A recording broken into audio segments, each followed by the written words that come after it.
The Holy Bible, New King James Version, 1 Samuel 18. Now when he had finished speaking to Saul, the soul of Jonathan was knit to the soul of David, and Jonathan loved him as his own soul. Saul took him that day, and would not let him go home to his father's house any more. Then Jonathan and David made a covenant, because he loved him as his own soul. And Jonathan took off the robe that was on him and gave it to David, with his armor, even to his sword and his bow and his belt. So David went out wherever Saul sent him, and behaved wisely. And Saul set him over the men of war, and he was accepted in the sight of all the people and also in the sight of Saul's servants.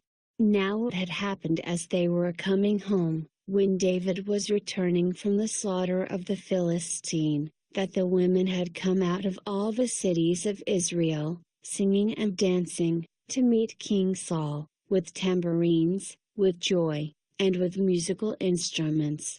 So the women sang as they danced, and said, Saul has slain his thousands, and David his 10,000s.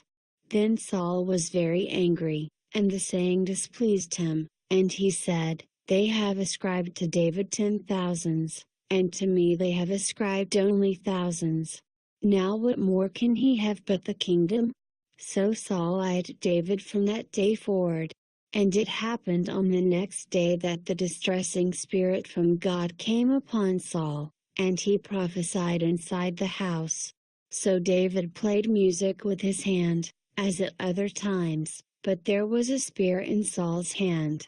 And Saul cast the spear, for he said, I will pin David to the wall.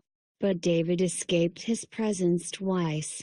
Now Saul was afraid of David, because the Lord was with him, but had departed from Saul.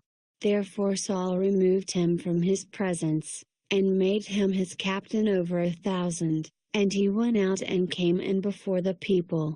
And David behaved wisely in all his ways, and the Lord was with him.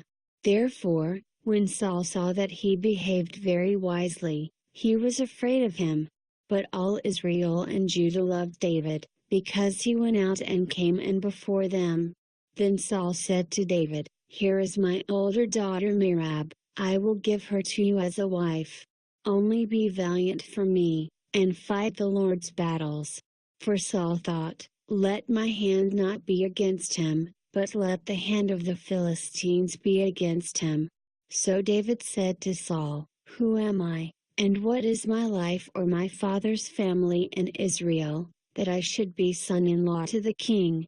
But it happened at the time when Merab, Saul's daughter, should have been given to David, that she was given to Adriel the Meolathite as a wife. Now Michal, Saul's daughter, loved David. And they told Saul, and the thing pleased him. So Saul said, I will give her to him, that she may be a snare to him, and that the hand of the Philistines may be against him.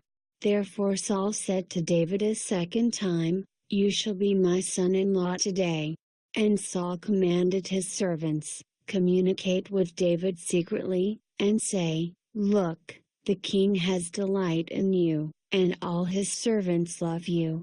Now therefore, become the king's son-in-law. So Saul's servants spoke those words in the hearing of David. And David said, Does it seem to you a light thing to be a king's son-in-law, seeing I am a poor and lightly esteemed man? And the servants of Saul told him, saying, In this manner David spoke. Then Saul said, Thus you shall say to David, The king does not desire any dowry but 100 foreskins of the Philistines, to take vengeance on the king's enemies. But Saul thought to make David fall by the hand of the Philistines. So when his servants told David these words, it pleased David well to become the king's son-in-law. Now the days had not expired, therefore David arose and went, he and his men, and killed 200 men of the Philistines. And David brought their foreskins, and they gave them in full count to the king, that he might become the king's son-in-law. Then Saul gave him Michal his daughter as a wife. Thus Saul saw and knew that the Lord was with David, and that Michal, Saul's daughter, loved him, and Saul was still more afraid of David. So Saul became David's enemy continually. Then the princes of the Philistines went out to war. And so it was, whenever they went out, that David behaved more wisely than all the servants of Saul, so that his name became highly esteemed.